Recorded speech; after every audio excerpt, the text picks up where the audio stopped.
Hey Tim, how are you? I'm well. I'm well. Yeah, Awesome. well and truly into the week. So yeah, Yes, all good. absolutely. Um, I had to have a very quick flight change. I was meant to be going to Queensland on Sunday and they closed the borders. So now I'm going on Friday. Mm, Very happy mm. with that. Yes, you would be. Uh, I you'll no doubt send me plenty of photographs whilst you're in warm. Where are you going? Right up the top? Port Douglas. Yeah, right up the top. Yeah. Nice. So I can't wait. So the Premier has come out and reduced stamp duty or eliminated stamp duty for new homes up to $800,000. Yeah. Bit of a recognition that stamp duty is a barrier to entry, right? Mm. Yeah. Look, and I always found it entertaining that the median house price in Sydney was sort of, depending on which data company you went to, was sort of knocking on the door of $1 million. And yet the stamp duty exemption went up to 500,000. So that was always a bit odd to me. Yeah. But you know, it's a good thing. It's a good thing if they recognise that. Although Yeah. I also think they're trying to solve I don't want to be negative here, but they're trying to solve a supply problem by increasing demand. So I think they also need to. Well, that's what they're saying. You know, like go and buy a built one. Where I think they No, also go and build need. one. Well, it's for brand new. Yeah. No, I get it. I get it. But what they should be also looking to do in this space, Yeah. because they're going to increase demand. And as I said, I don't want to be negative, but there's 40% of the cost to get a new property, get stock out there, is all in taxes and charges and that. So we need to be looking at how we can assist developers and builders to get that stock out there. Yeah, fair enough. We're actually at Lang & Simmons. We're running a first home buyers night that we're targeting at tenants, because I think that tenants can now afford to buy property, whereas they could never have afforded it before. I know there's only a really small window and they may not have deposits and all that stuff, but there's so much going on in that space. So we're going to do an information night. So that's something that maybe some of the other members might like to consider doing for themselves. That's a good idea. That is a good idea. Oh, you know, sort of on the never waste a crisis moment. So exactly. But there's going to be opportunity there. There's no fear about that. Yeah, no doubt. And you were just saying that you've seen the stamp duty numbers for the financial year and they're not looking too bad? No, I'm still yet to do a little bit more research on that.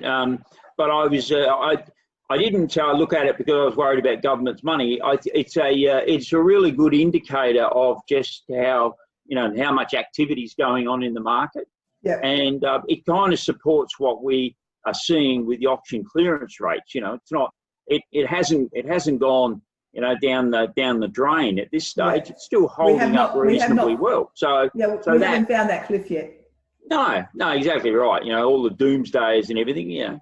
So But I do think once JobKeeper gets turned off, it's a nice segue into what we'll talk about next. But once that happens, it's going to be a problem. I heard on the news this morning that and again, this could be doomsdayers, but they were saying that about 1/3 of the people who have deferred their mortgages, this is for your home, are going to be in trouble. So.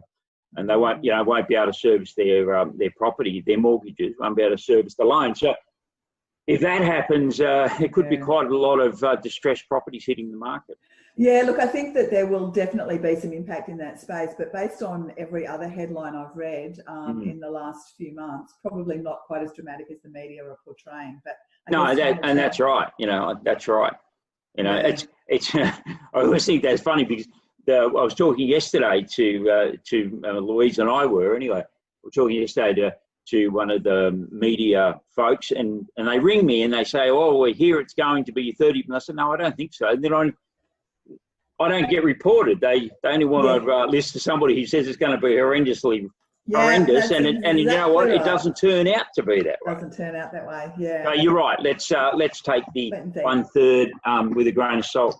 Absolutely. We do know that about 40% of real estate agencies have qualified for JobKeeper though. So we would encourage everybody to be, having a look very closely whether they can continue that, because obviously the government have extended that program in one way, shape or form. So I'm sure everybody's onto that already. Yeah, but look, it's a good point you make because this is giving people an opportunity now until JobKeeper does stop, at the end of September.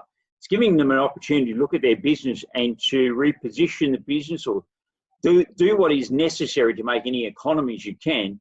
Yeah. Because, when they snap it and it goes off, if you're not going to be continuing getting something, then you're going to have to deal with that. So you've got some lead time to get yourself in the right position. Yeah, so absolutely. My strongest advice, use the time you've got.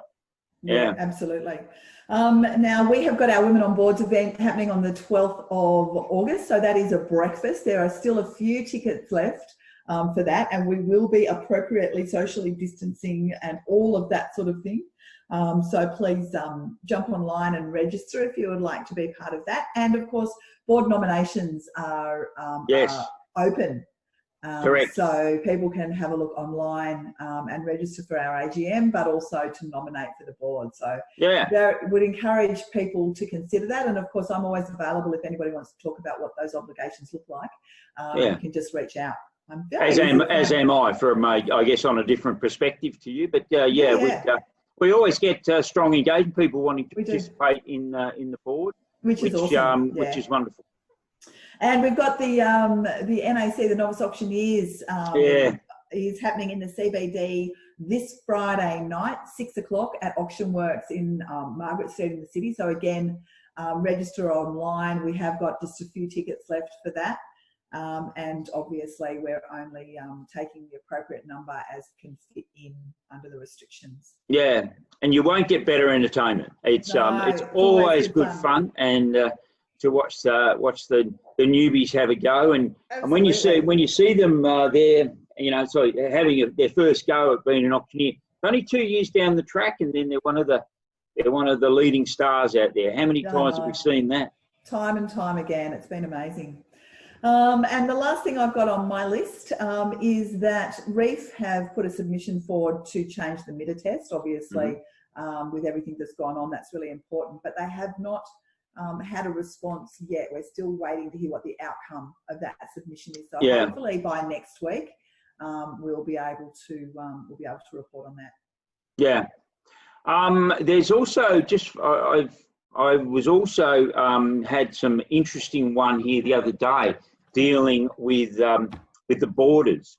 So there was an issue where somebody was in I think it might have been Wodonga, and the people there had bought a home in Albury. Yeah. And so these are the sorts of things that are going on, them having to move to their new home and then be commuting and all of that sort of border problems. We're trying to get some guidance on that as well. So for those good folks of ours that are living in the border area, and back to JobKeeper as well. Yeah. I know with the way the test works that you have to have had a percentage decrease. For those people in the fire ravaged areas and these sorts of things, we are trying to get some assistance for them as well, because their income went from here to dreadful, and they certainly haven't gone from dreadful minus 30%, thankfully. No. But they're still in need of assistance. So we're trying to work through that. We are, and that's obviously a federal issue, but you and I have got a meeting with the Minister on August 10, so please be assured we will be raising that with him at that time as well, even though it's a federal jurisdiction. Yeah, and even though they've said no to waiving the fees for agents for 12 months, I didn't compute no, so we'll wrap that one again. Yeah, you never do compute no. God love you. All right, well, you have a great rest of the day, and I'll look forward to speaking to you again very soon from Port Douglas. Yeah, thank you. I won't take your calls.